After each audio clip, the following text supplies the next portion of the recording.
Ty, from the commercial side of things, getting a sponsor today, huge. Yeah, absolutely great. It gives us a fundamental platform to build off now. I think it's not just about getting a sponsor, it's about who that sponsor is, and we sort of, from the word go, the project has always been about getting the right partnerships, not just any partnership, and certainly in telecom. Everything we've talked about, it just resonates, and they believe in the project. You know, we didn't have to convince them. There was no questions of, well, why are we doing it this way? And you know, have you ever thought about doing it a different way? It was just an implicit understanding of, we get it, we buy into it, and we want to be part of it. So fantastic. From the sponsorship to you know, the club message, the raven on the crest. You know, how important is it to just get to this point today?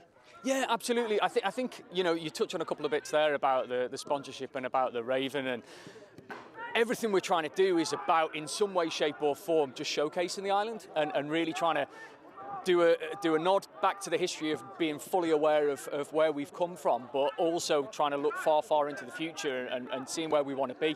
And that's the Beanie Share piece, you know, the sort of be better. So, you know, from that perspective, to actually turn that concept into what then became a digital club, into actually now this is the start of it becoming a real club. Yeah, it's fantastically exciting, and you know what we want is for the community to get behind it, but in a sort of in the fabric of the club, we want them to look at it and recognise, well, it is our community, that's what we stand for. And again, coming back to the sponsorship today, we think that logo on the front, you know, as our national telecoms provider, that's a huge thing, you know, and I think that sets out the right tone and really is about where we're trying to pitch the club. Yeah. I mean, there's so much that can go on behind the scenes, but at the end of the day, it all happens what's on the pitch. And it's so exciting to see these Manx players here today. Talk a little bit about the quality of Manx football and how excited you are to see it in action. Yeah, sure. So, I mean, if we go back 10, 14 years, I mean, some of these guys that are playing today, I coached in the development centre, Steve Burns coached in the development centre, you know, Dicko and Paul Jones.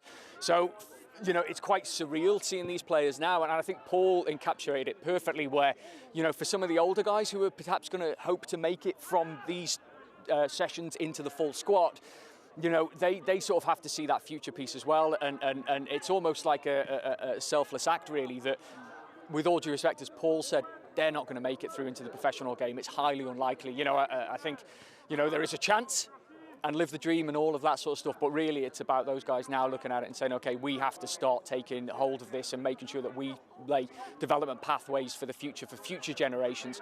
So I think it will be, you know, the Manx community is going to get some great football to watch, and it's a higher standard than anything they've seen before here on a consistent basis. But I think, you know, the real benefits will come out of this with, you know, maybe over the next 5 years, and then after that, I think we'll be really into where we really want to be.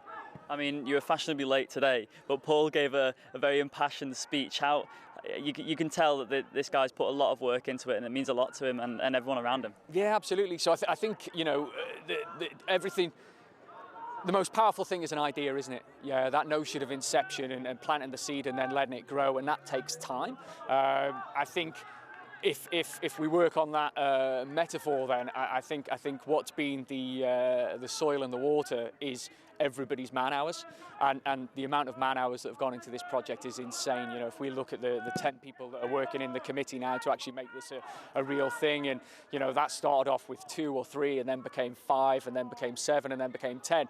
You know, the amount of hours is just absolutely insane, and you know, there's no magic trick to this.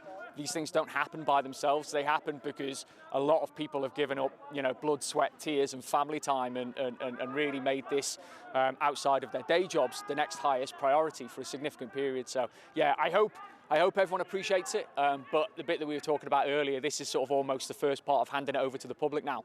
And we say, now you're here, you get behind this, and it'll, you know, who knows where it takes us.